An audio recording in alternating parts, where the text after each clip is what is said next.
বিহারের একটা ঘটনা যেটা নিয়ে মিডিয়ার মধ্যে বিশেষ তোড়জোড় দেখছি না। আমার মনে হলো অন্তত এই বিষয়টা একবার উল্লেখ করার প্রয়োজন। ছেলেটির নাম হচ্ছে ভরত তিওয়ারি, বিহারের বিলোটি গ্রামের একটি ছেলে।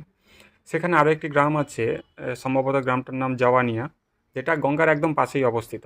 তো গঙ্গাতে যখন বান আসে, সেই গ্রামে প্রচুর ক্ষয়ক্ষতি হয়। মানে সাধারণ বান আসলে কী হয়, জল ঢুকে যায়, জল নেমে গেলে আবার ঠিক হয়ে যায়, কিন্তু সেখানে এতটা ভূমিক্ষয় হয় যে সেই গ্রামে বসবাস করা প্রায় মুশকিল হয়ে যায়। আগের বছরে গ্রামে যখন বান আসে তখন প্রচুর মানুষ গৃহহারা হয়ে পড়ে। প্রায় 300 বিঘের কাছাকাছি জমি শুনেছি অনুর্বর হয়ে পড়ে। সেই সাথে সেখানকার স্কুল ভেঙে চুরে গিয়েছে, যেখানে প্রায় 1500 ছাত্রছাত্রী পড়াশোনা করতো।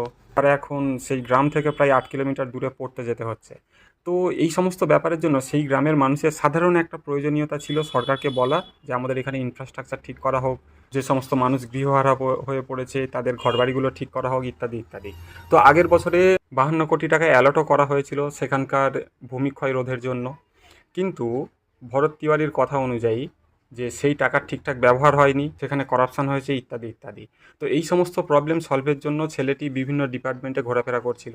কিন্তু সমস্যাটা তখনই দেখা দেয় যখন প্রশাসন তার পিছনে লেগে যায়। তখন ভরত তিওয়ারি বিভিন্ন ভিডিওর মাধ্যমে মানুষকে সচেতন করার চেষ্টা করে।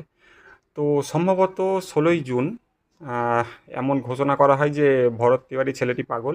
17ই জুন সম্ভবত তার বাড়ি ঘিরে ফেলা হয়, পুলিশ আসে। সেখানে দেখা যায় যে ডিএসপি স্যার সেই ছেলেটির সাথে কথা বলছে, যখন ছেলেটি হাতে করে পিস্তল ধরে আছে, সম্ভবত দেশি পিস্তল হবে, যা কিছুই হোক। আচ্ছা, সেই সময় কি ছেলেটিকে গ্রেপ্তার করা যেত না? তারপরে যখন তারা ওখান থেকে চলে যাচ্ছে, তাদের মানে সেই পুলিশ গাড়ি লক্ষ্য করে ছেলেটি ছাদের ওপর থেকে ফায়ারও করে। এবং সমস্ত কথাবার্তা শেষে ছেলেটি যখন স্যারেন্ডার করে, যখন ডিএসপি স্যার মেনে নেয় যে ঠিক আছে তোমার যা যা চাহিদা সেগুলো পূরণ করা হবে, সেই অনুযায়ী ছেলেটি যখন স্যারেন্ডার করে পিস্তল ছুঁড়ে ফেলে, তখন তাকে 4টে গুলি করা হয়। ছেলেটি সেখানে মারা যায়। তো তার মৃত্যুর সময় প্রায় 40-50 হাজার মানুষ একত্রিত হয়েছে। দেখুন, এখানে দুটো জিনিস মূলত জানার আছে। রবিনহুড কালচার ওই নাটক, সিনেমা এগুলোতে মানায়, কিন্তু বাস্তবের জন্য রবিনহুড কালচার হয় না। হ্যাঁ, অবশ্যই ঠিকই, ছেলেটি যে সমস্ত বিষয়ে আওয়াজ তুলছে সেগুলো অত্যন্ত জরুরি। সরকারের দায়ভার এড়িয়ে যাওয়ার কোনো প্রশ্নই ওঠে না।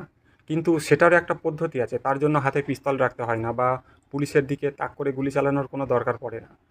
আমরা প্রায় সময় দেখি বাংলাদেশে অনুপ্রবেশকারীরা সীমান্তের কাছে এসে আমাদের বিএসএফদেরকে কীভাবে গালিগালাজ করে, মাঝে সাঝে তো ইট পাথরও ছোঁড়ে। কিন্তু তাও তারা অন্য দেশের নাগরিক হওয়ার পরেও কিন্তু সহজে তাদের উপর গুলি চালানো হয় না। আসলে গুলি চালানো বা পিস্তল রাখা এগুলো কত বড় ক্রাইম আপনি জানেন না।